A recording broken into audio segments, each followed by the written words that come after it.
Okay, good evening. Let's see. Whoop, there we go. All right. We have still so many short stories to go through for the Star Wars Legends. So we had like 10 or 12 in a row in the timeline. I did four last time. I'm going to do four more tonight. Um, and then that'll leave us three more for next week, and then we get into three short novels, which is the last.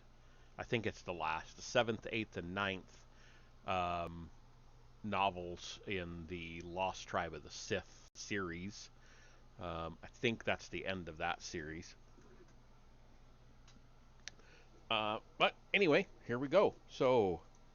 Um, let's see. One night. These are all four from the developer blogs. Um, And this is the order that I think it's from Wikipedia, the timeline they have, that's where these come from. So the first one is One Night in the Dealer's Den, and it was published on the developer blogs um, on February 13th of 2015. Theron Shan sat shackled to a jukebox in one of the back rooms of the dealer's den. The air was stuffy, smelling of body odor and spilled drinks. His lip was swollen from the first punch of the evening, and he counted at least two broken ribs. In retrospect, all of this was inevitable. He could blame the Twi'lek who had falsely accused him of cheating at Sabak, or even his Hook captor, but they were merely side effects, a consequence of a larger mistake. No, there was only one person to blame for this, the one who had put him up to a night on the town, Jonas Balker. Hey, Theron recoiled as the Hook's fat finger poked the cybernetic implant on his left cheekbone. That's rude. From their brief and rather unpleasant time together, he had learned the Hook named Bolg, Bolgum did not understand the concept of personal space. Know a guy who'll pay good creds for those. Bolgum's breath was fouler than Rishi swamp water. They're not for sale, Theron spat. They'll stay exactly where they are, in my face. The wrinkled but firm flesh of Bolgum's backhand collided with Theron's jaw. Not really in a position to make demands, are you, boy? Theron smirked. Let the big lug think he was helpless. Sure, he was unarmed and intoxicated, but he'd escaped from worse situations, recently, in fact. Still, it was embarrassing how easily he'd been played. We'll have a drink, play some cards, maybe even share a laugh or two. What's the worst that could happen? That's what Jonas had said. Things were moving fast since Revan's defeat on Yavin 4. New fancy titles had been issued and directives given, the telltale bureaucratic signs of something big on the horizon. If the Republic was going to stand a chance against the Emperor, Theron needed his task force ready as soon as possible, which was why he refused R&R upon his return to Coruscant. His SIS colleagues at the Hioram complex understood that, respected it even, all except Jonas Balker. Theron had been minding his own business, studying dossiers for potential undercover agents, when Jonas had interrupted him.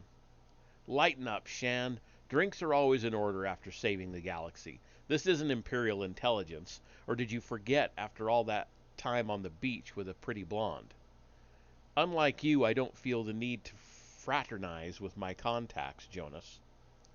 We all have our skills. You brood, I charm. Whatever works, right? The man was insufferable and smoother than a Sleen's hide. Thing is, Jonas, your charm doesn't work on me. Theron waved him away, returning to his work. Jonas leaned against his desk. I'm not above playing the blackmail card. Theron laughed. What could you possibly have on me? Oh, I don't know. Jonas studied his nails. I heard the strangest story from the Outer Rim about an initiate and a horned goat. Theron dropped the dossier and scowled. One drink. That one drink turned into too many, and before he knew it, Bulgham was hauling him from the sabbath table. Jonas had been too busy snoring into his whiskey to notice. You brought this on yourself. It was the Twi'lek. She had stayed quiet since her initial accusations, preferring to sit on a cargo box shuffling cards while Bulgham and Theron became better acquainted. Shouldn't have tried to cheat us. There was no point in defending himself. The so-called cheating was just a ruse to get him here. The real question was if the Twi'lek was a player or a pawn in this game. And who exactly is us? Caught on that my friend here is Bulgham, but you're still a mystery. She pushed the coral Leku from her shoulder and flicked a card at his feet. Lilos. I'd ask your name, but I don't care. Theron winced as Bulgham slapped his arm. Names don't matter where you're going. His large purple lips flapped, spraying globs of spit. Am I going somewhere? You ask a lot of questions, Lilos said, flinging another card at him. Theron shrugged. I'm a curious guy. There was a knock at the door. Bulgham smacked Theron over the head before getting up to let in an Animid. Dr. Zeke, Murch is right over here. Zeke's milky eyes settled on Theron. You were instructed not to rough him up. Bruises heal. The implants are fine. Bulgham pulled Theron to his feet. The doctor's six-fingered hand grasped Theron by the chin, inspecting his cybernetics. 2 seconds, and Theron could dislocate his thumbs to free himself of the restraints. All he needed was the right moment. The robotic voice produced by Zeke's vocalizer vibrated in his eardrums. Luckily for you, everything appears to be in order. He released Theron with a nod, making his way back towards Bulgham and Lilos.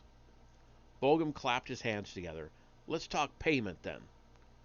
Behind them, the door slid open to reveal a yawning, dark-haired man. What's the rush? Jonas Balker asked, training his blaster on the doctor.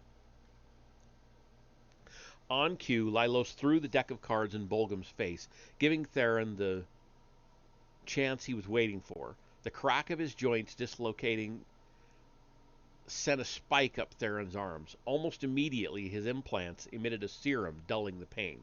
Free from his restraints, Theron charged at Bulgham. The force of his body alone wouldn't have been enough to stop a hook, but the thug's boot heel slid against the smooth surface of one of Lilos' cards. The enormous, pudgy body hit the ground with a thud. The Animid reached for his blaster and took a shot at Jonas. He ducked, giving his target an opening to push past him. Why do they always run? If you lose him, this night's a bust, Lilos screamed, bringing the butt of her blaster down on Bulgham's temple and taking him out of the game. Theron chased towards the fleeing doctor with Jonas. Nice of you to show up. I was buying another round, Jonas yelled, tossing Theron his spare blaster. Theron resisted the urge to punch him. You passed out. The idiot card is still imprinted on your cheek. Dr. Zeke skidded around the corner to burst into the main hall of Dealer's Den. It was prime time, and the bar was packed. The clue horn solo from the band barely audible over the crowd's chatter, but there was still space to run. Zeke clipped the shoulders of patrons. Theron and Jonas followed the disgruntled gasps until finally he was in reach. Theron launched himself at the doctor, crashing both of them into a nearby sabbath table. Jonas strolled over. I'd fold if I were you, he told Zeke before Theron slammed the doctor's head against the tabletop. Lilos appeared behind them. Got him? Was there any doubt? Jonas asked. Theron, this lovely creature is Lilos Tannen, Coruscant Security Force. Pleasure, Theron said to Lilos dryly, before turning back to Jonas. You could have filled me in. Between you and Lana, who needs enemies? Hey now, the request has been sitting on your desk for weeks. You just never took the time to read it. Besides, this wasn't so much of a mission as a favor. Jonas winked at the Twi'lek, who smiled in return. One that's greatly appreciated. She slapped cuffs on the unconscious Zeke. Been in this dump for weeks trying to wrangle these guys.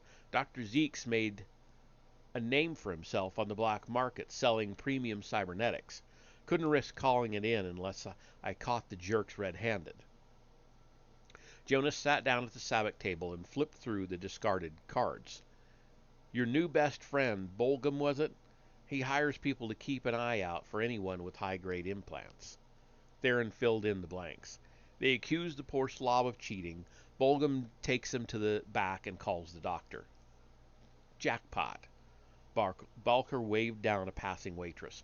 3 Corellian whiskeys. Neat. I needed to make sure a poor slob showed up tonight, Lilos explained, joining Jonas at the table. And I thought you'd be perfect, Shan. Jonas grinned. His pearly white teeth glowed from the neon sign of the cantina. Yeah, well, next time, leave me out of it. Theron could feel a headache coming on. You owe me for this, Balkar. Already covered. I paid your tab. Theron slumped into the chair next to him. How gracious of you. I thought so, Jonas remarked, snaking an arm around Lilos' shoulders.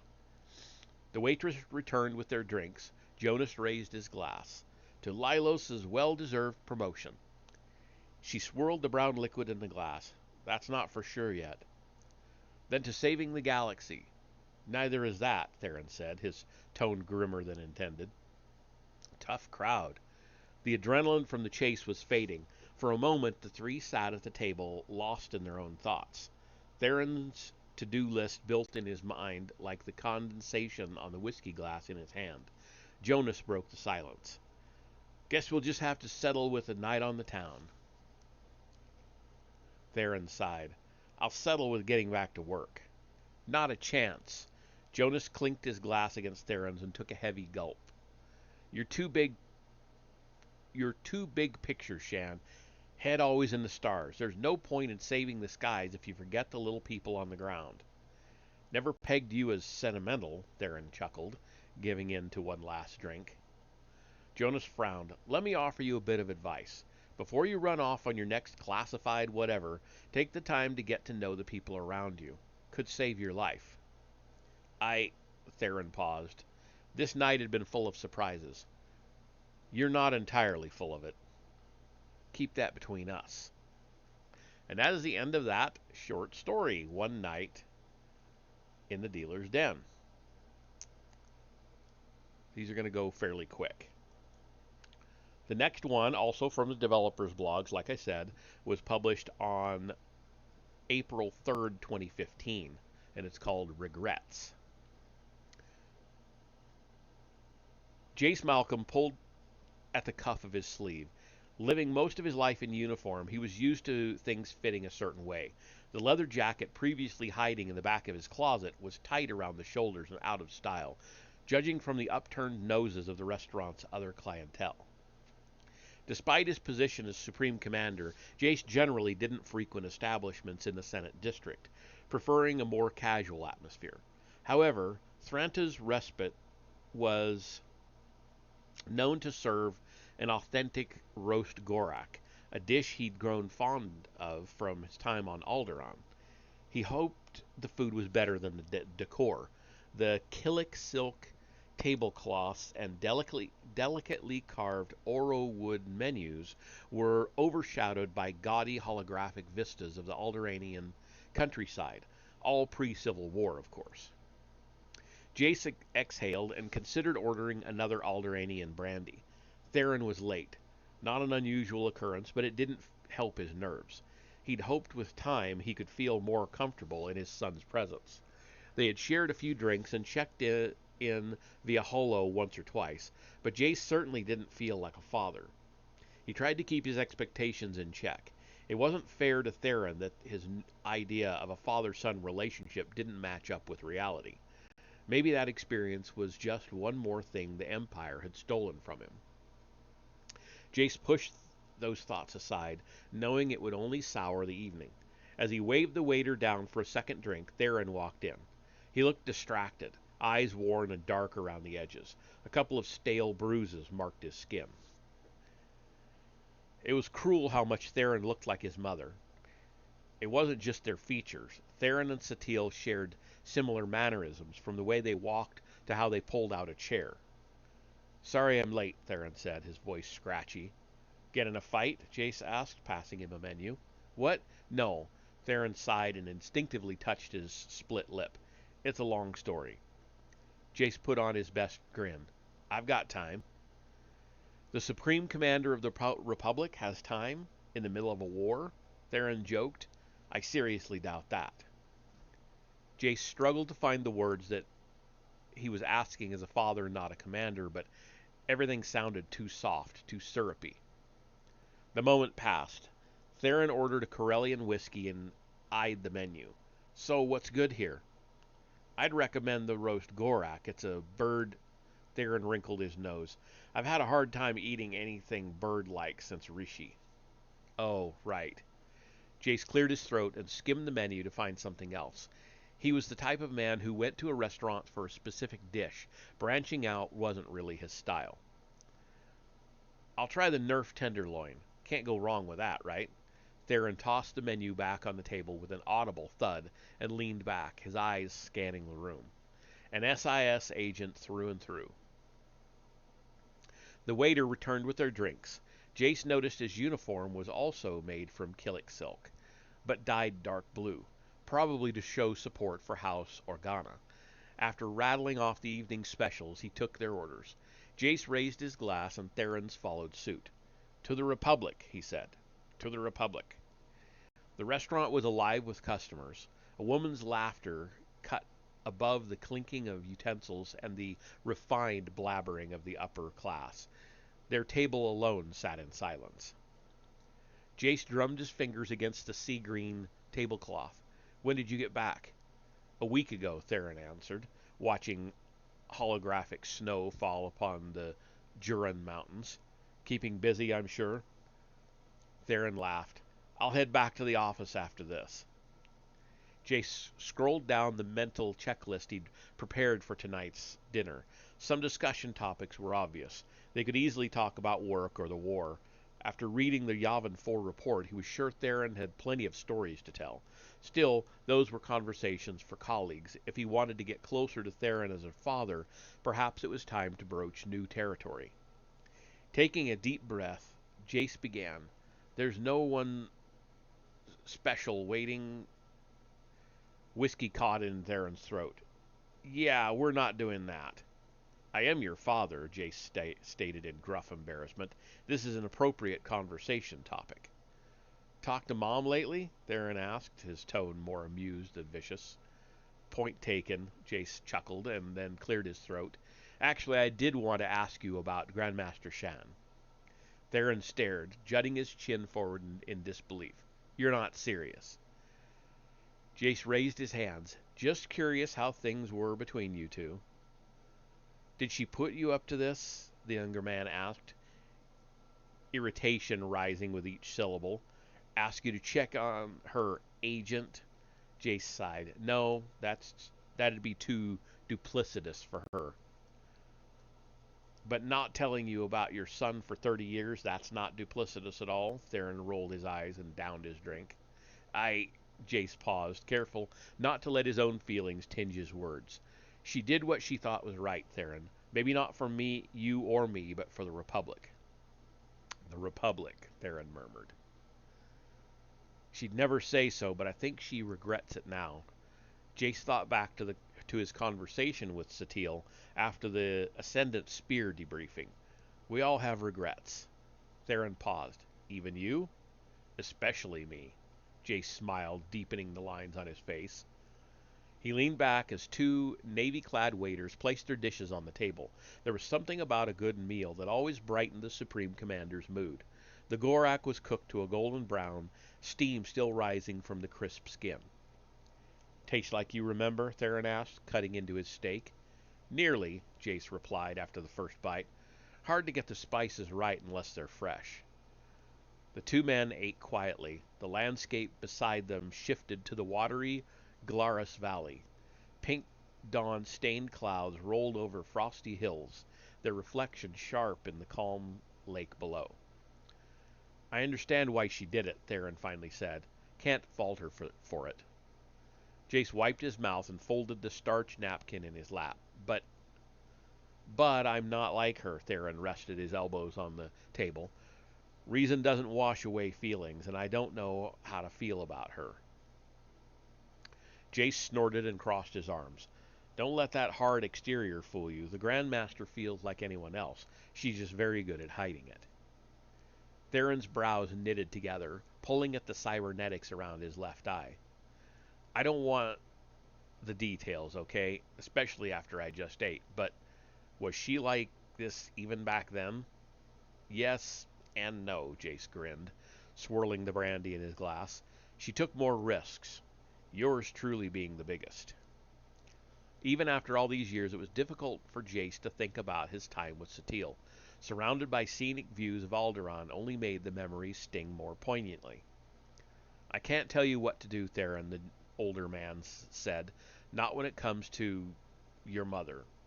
Theron smirked. But, Jace conceded, she cares for you. Yeah, Theron nodded bitterly. Another drink? After that conversation, Jace raised an eyebrow. Absolutely. And that is the end of Regrets. That's why they're short stories. They're only a few pages. This next one is even shorter, and then we get into a little bit longer one, but still short stories. So this one was published on the developer blogs on July 28th, 2015. It's called Brothers.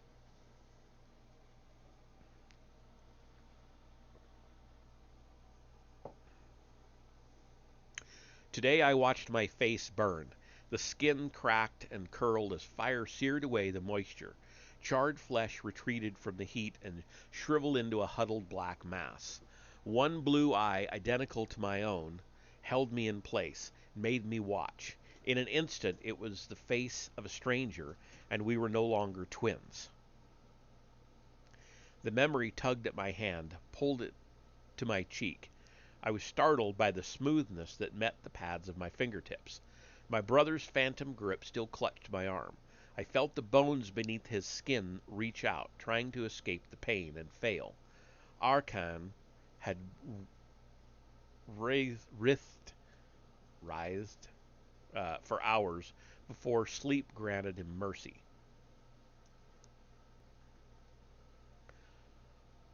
My own bed remained empty. The sheets were tight and immaculate against the mattress. Though not opulent, the bed seemed inappropriate. Its sleek, simple design was an insult to the war that raged outside.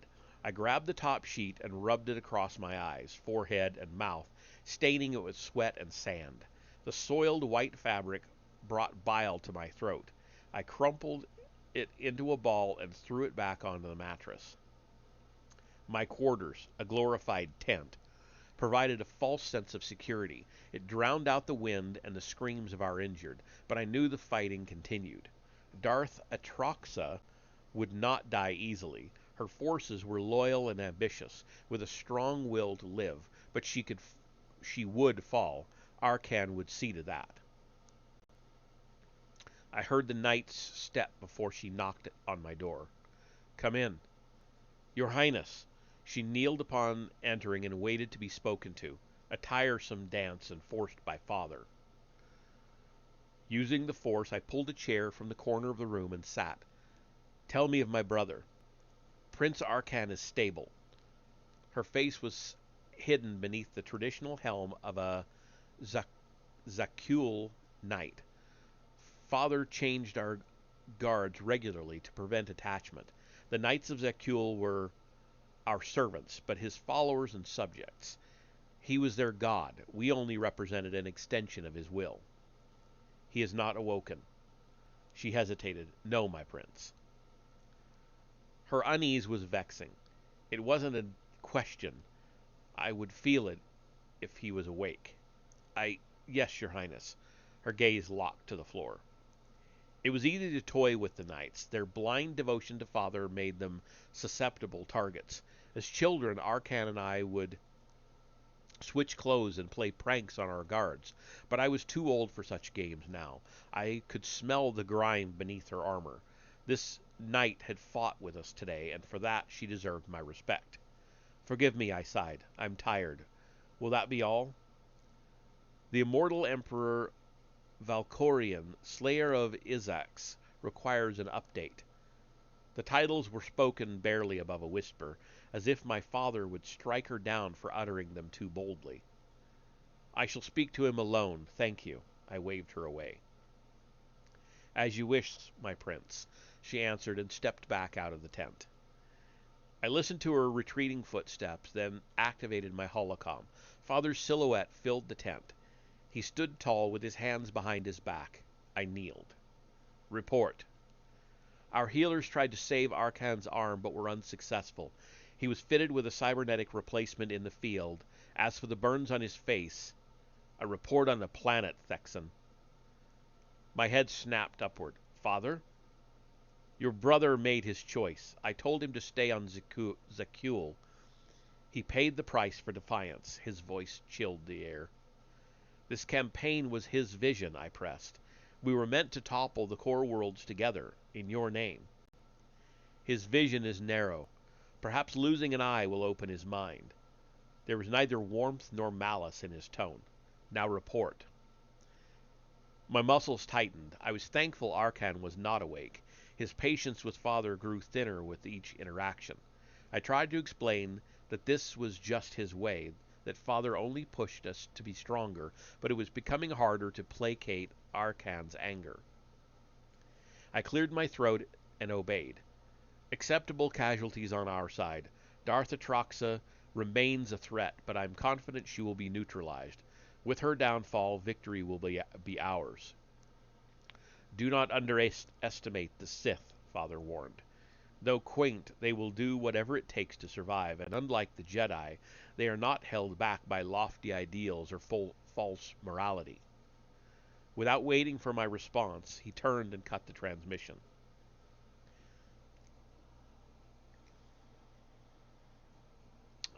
I sighed. Fatigue was catching up to me. There would be another battle tomorrow. My brother's presence pulled at my attention. I hurried to the adjoining tent. 3 droids and 2 healers stood over Arkan. I winced at the shrill sound of drilling. Arkan's remaining fist clenched the sheets as they fitted him with a durasteel mask. Finished, your highness. My brother stared at the ceiling. The mask covered more than half of his face and wrapped around the back of his skull. There was nothing human about its design. It was meant to intimidate, as Arkan demanded. Scorched skin peeked from the edges, a testament to the ruined visage beneath. Leave us, I ordered. The droids and healers bowed, then scurried away. Alone, Arkan relaxed. His exposed left brow knotted in pain as he looked down at the cybernetic arm. My stomach churned, as we both assessed the day's losses. A man can have anything if he's willing to sacrifice. Father's teachings were like poison on Arkan's tongue. His modulated voice sounded foreign. You have sacrificed enough, I assured him. No, Thexan, his eye met mine. This is only the first payment. There will be more. Time slowed, and yet the world spun around around us as I felt my brother slip away from me. On Zakul, Arkan and I had conversations without words. We moved in tandem, flowed like water, with one mind and purpose. But he was different now. I could feel the rage building inside of him, a rage I did not share. I took his metallic hand. How much are you willing to give? Everything, Arkan said without hesitation. Will you not do the same? I will fight for you, brother, I pledged. Your dreams are mine. Cold metal fingers squeezed my arm and lit a flame of hope inside me. They say time heals all wounds. And that's it for that one. That one was Brothers. No characters that we've read about at any other time in that one. So the final one for tonight is from the developers' blogs published on November 17th of 2016, called A Mother's Hope. Senya braced herself as she began her descent. The polluted atmosphere of Ord Mantell made turbulence common. Tightening her grip on the controls, she fought to stabilize the shuttle as it rattled and bucked. A sharp, high-pitched beep rose from the back of the ship. The various machines hooked up to Arkan's unconscious body in the makeshift med bay signaling in protest as they were jostled by the rough ride. She was coming in fast and steep, making the turbulence worse, but the longer she stayed airborne, the greater the chance sensors from the surface would pick her up. The people of Ord Mantell had no love for the Eternal Throne's new Empress, but the massive reward Valen was offering for her mother's capture might be enough to make some of them reconsider their loyalties. The surface of the planet below her was virtually invisible in the night's gloom, but Senya knew where she was going. She punched in the coordinates and brought the shuttle safely down a few kilometers away from her destination. Making the last part of her journey on foot may have been overly cautious, but the stakes were too high to take unnecessary chances. She checked on her comatose son one last time, ensuring his vitals were stable and that all the tubes and wires running to his body were still connected. Satisfied the landing hadn't jarred anything loose, she exited the shuttle and sealed it behind her. Just coming to Ord Mantell had been a risk, but it was one she was forced to accept. She'd done her best to tend to her son, but Arkan's injuries were beyond her ability to heal. If she couldn't find someone more skilled to help him, he wouldn't last much longer. Allies were in short supply for Senya. She'd turned her back on the Alliance, betraying the Outlander for the sake of her son, and Valen was hunting her with all the resources of Zakul and the Eternal Empire.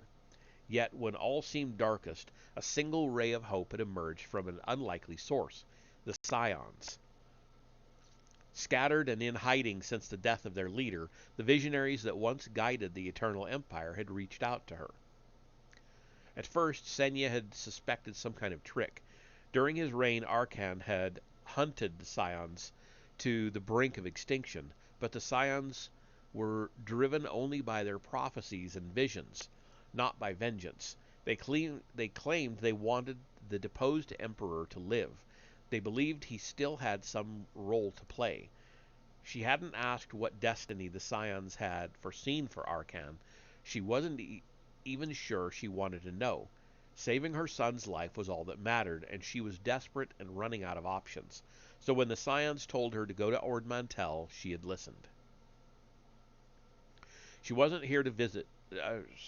She wasn't here to meet with the Scions themselves, however. They were still too cautious, too vulnerable to risk exposure. Instead, they had sent her to meet her own kind.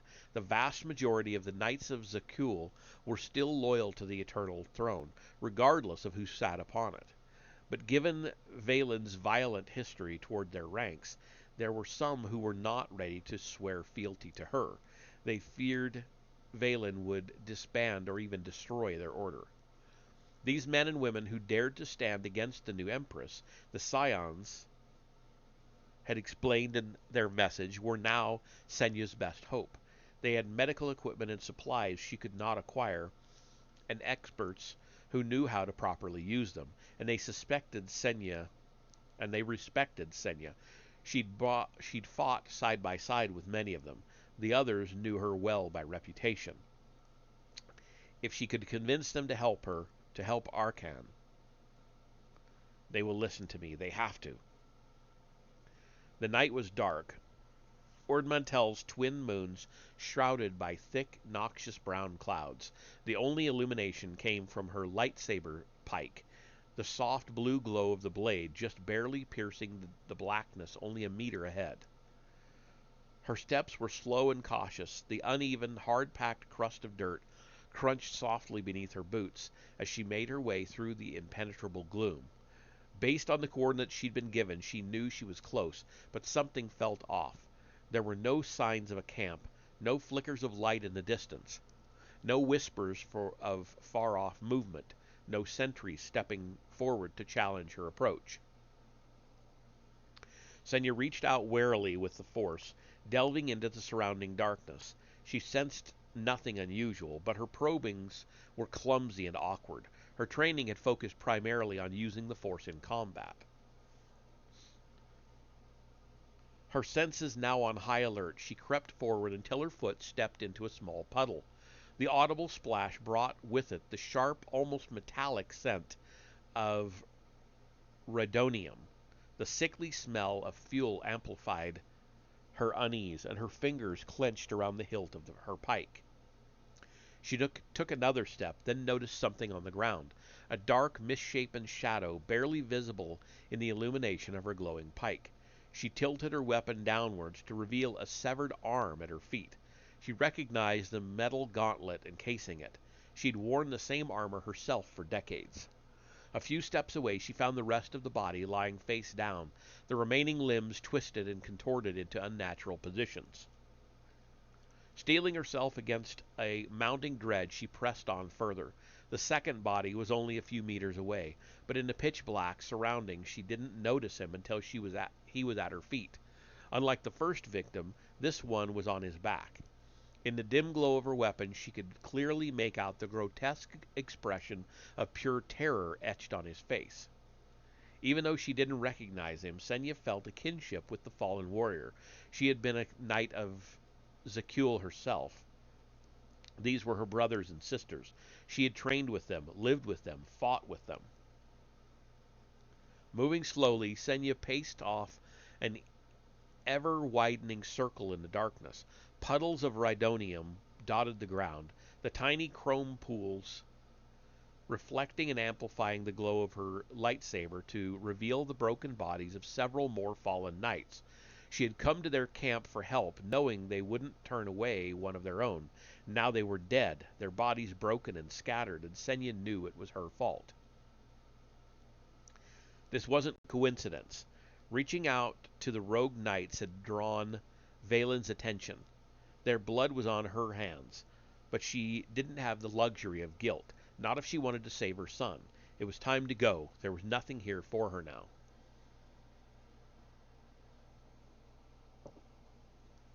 A soft splash from the darkness snapped her head around. She took a step towards the sound, extending the tip of her pike to investigate. In the soft illumination, she saw something she recognized immediately. A hand-carved child's toy cast aside and abandoned in the dirt. She braced herself as brisk footsteps approached. A familiar figure materialized from the darkness, her hands alight with crackling sparks of energy. Valen flared her fingers out, the sparks arcing from the tips to catch on the rhydonium pools at her feet, setting it ablaze. The fire spread quickly, leaping from puddle to puddle, crisscrossing the surrounding ground to carve out a blazing pattern that lit up the night. With the rising flames, Senya finally witnessed the true carnage Valen had unleashed on the camp. Dozens of knights, bodies mutilated and mangled, had been tossed haphazardly against the scattered wreckage of ships and shuttles torn asunder. The full breadth of the slaughter sent a chill down her back, grim evidence of the horrors her daughter was capable of. Senya raised her weapon only to have it wrenched effortlessly from her hands by the force. The pike sailed 10 meters through the air and into Valen's waiting grasp. She could crush my skull in an instant, Senya realized, and I'd be powerless to stop her. But when Valen raised the stolen lightsaber pike and charged, she knew that wouldn't happen. Her daughter wanted the visceral pleasure of slicing her down in combat. Using the force to pull the lightsaber of one of the fallen knights into her own hand, Senya met the charge head on. The glowing blades clashed with loud, crackling hiss, and for an instant the two combatants stood face to face, only centimeters apart, surrounded by the orange flames spreading rapidly through the camp.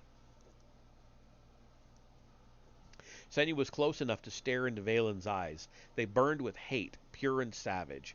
All trace of the child that had once clung to her mother's side was gone. Shocked by the intensity of her daughter's vicious loathing, Senya was forced to look away. In that instant, Valen dropped down into a crouch, swinging her pike in a wide, sweeping arc meant to cut her mother's legs out from under her, but Senya had already sprung clear with a graceful backflip, landing in a defensive stance to meet Valen's next assault. "Afraid to stand and fight me, mother?" Valen asked with a sly smile. The flames burning all around them cast strange flickering shadows across her face. Instead of replying, Senya braced herself for the coming charge, quietly confident in her own skills. They'd clashed once before, and Senya had prevailed. Her daughter might be stronger in the force, but Senya had spent decades mastering the art of hand-to-hand combat. If Valen wanted to fight her, the outcome was inevitable. As expected, Valen rushed at her with unrestrained fury, the pike becoming a spinning, whirling instrument of death in her nimble hands. Senya parried the initial flurry, redirecting each blow with subtle counters and deflections that allowed her to slow the momentum of Valen's charge. Then she switched from defense to offense, retaliating with her own sequence of quick cuts and thrusts, meant not to kill but to drive her daughter back, keeping her off balance and in perpetual retreat. But instead of giving ground, Valen countered with another vicious assault, putting Senya on the defensive again. Surprised, the older woman staggered back, ducking to the side as the pike skimmed past her cheek, close enough for her to feel the heat of the glowing blade. It clipped the tip of her shoulder, carving a small chunk from her armor. The next blow nearly took her leg below the knee. At the very last instant, Senya snatched her foot clear, but though she'd spared her limb, she was off balance and out of position. Valen pounced, hacking and slashing at her mother. What she lacked in technique, she more than made up for in speed and relentless aggression. Reflexes and instincts honed over 30 years of training allowed Senya to keep the killing blow at bay, but only barely. She ducked and darted to the left, leaping over one of the raging walls of fire crisscrossing the camp. She's stronger now, faster, more confident. But there were still flaws in Valen's form. Now that she had measured her opponent, Senya saw subtle imperfections she could exploit. Her daughter leaped over the wall of fire between them and charged again. She was pressing the action, trying to overwhelm Senya and go for the quick kill. On the next pass, Senya let the tip of her lightsaber dip, offering a brief opening. As expected, Valen seized on the sudden vulnerability, but Senya was ready. Anticipating her daughter's strike, she sidestepped the blow and got in close enough to throw an elbow into Valen's chest, staggering her back. Valen caught her footing a step before she stumbled into the nearby flames. Enraged, she rushed her mother again, redoubling her efforts.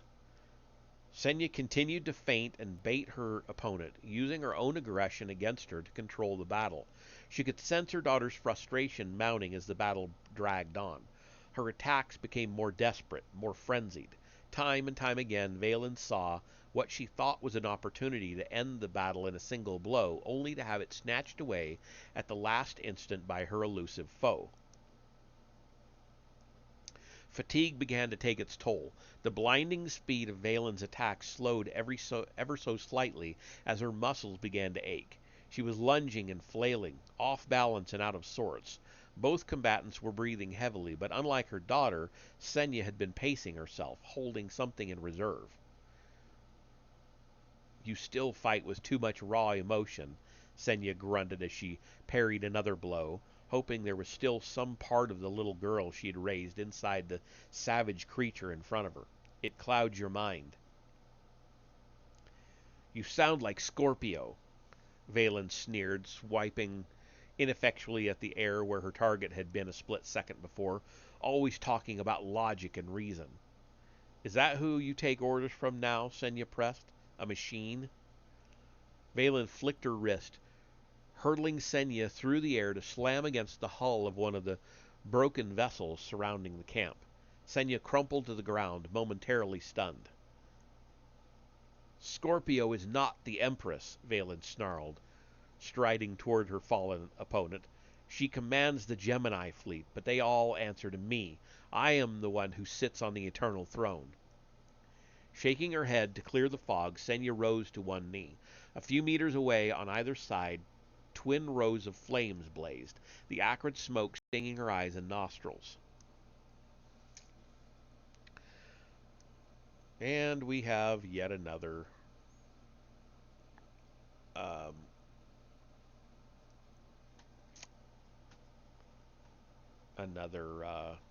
what am I trying to say?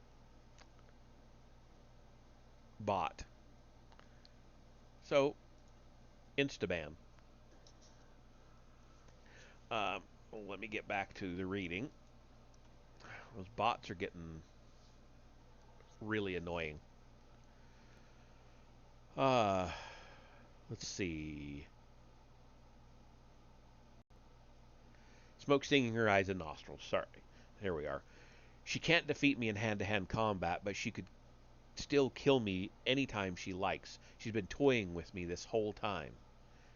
Why does the throne even matter to you? She asked her daughter, still trying to reason with her.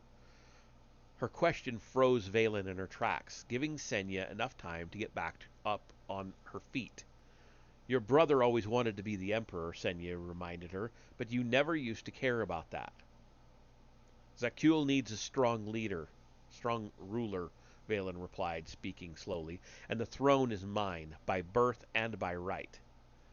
Those sound like Scorpio's words, Senya told her, but I don't believe that's what you really want. For several seconds, Valen didn't answer, the silence broken only by the crackling flames. You know what I want, Mother? To kill you. Valen hurled her lightsaber pike like a spear, looking to impale Senya against the hull of the broken shuttle, but Senya anticipated the move and rolled out of the way. The blade sliced through the metal plates and plunged deep into the side of the vessel. A shrill whine rose like a scream, the sound of pressurized coolant spewing from a punctured hyperdrive. Senya had just long enough to register what had happened before the damaged hyperdrive exploded. She came to a few seconds later, groggy, disoriented, and with her ears ringing.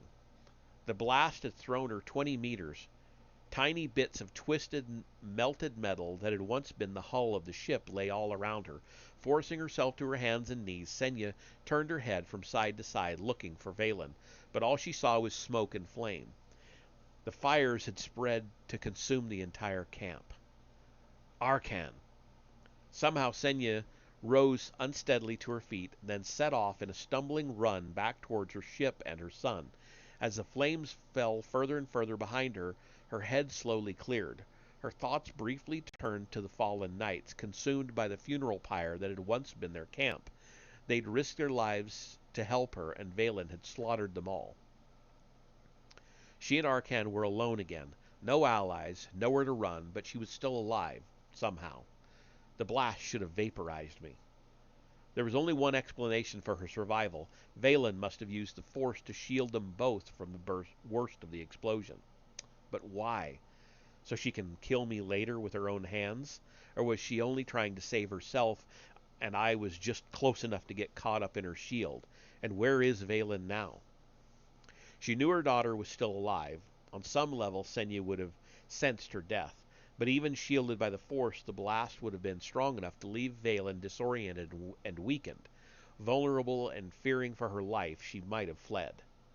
Or maybe she's still here. Maybe I'm leading her to Arkan. Senya slowed her pace, though she was already near the shuttle. Her daughter hated her. She had seen it in her eyes, but what, if anything, did she feel for her brother? And if she's coming for him, can I even stop her? She still hadn't come up with an answer by the time she reached her shuttle, which was as dark and silent as when she'd left it. She punched in the access code, and the boarding ramp extended. With one last look over her shoulder, Senya climbed quickly inside, sealing the ship behind her. The shuttle's interior lighting was dim, but compared to the blackness of the night, there was ample illumination. Her son lay where she had left him, unconscious on the bed, and snared in the web of tubes, wires, and machines keeping him alive. Senya crouched over him and gently caressed his brow. In her fingertips she felt his fever still raging, as hot as the flames that had consumed the knight's camp. "I will find some way to save you," she whispered, letting her hand drop. Taking a seat at the controls, she fired up the engines. A second later, the vessel shot skyward, swallowed by the darkness. And that is that.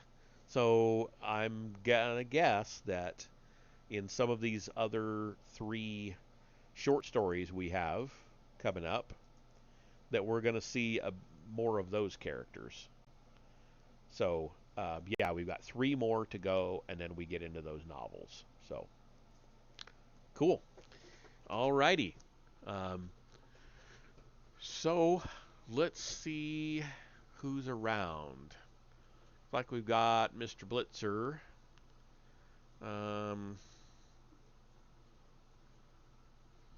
Yeah, you know what? I think I'm just gonna call it. I will just call it an evening, and I will see you all in the Friday reading of Fingerprints of the Gods. So, have a good night.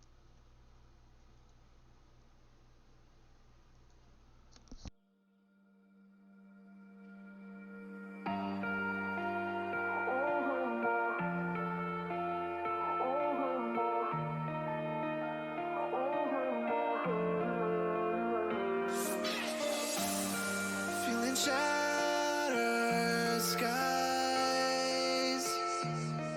watching teary blue eyes,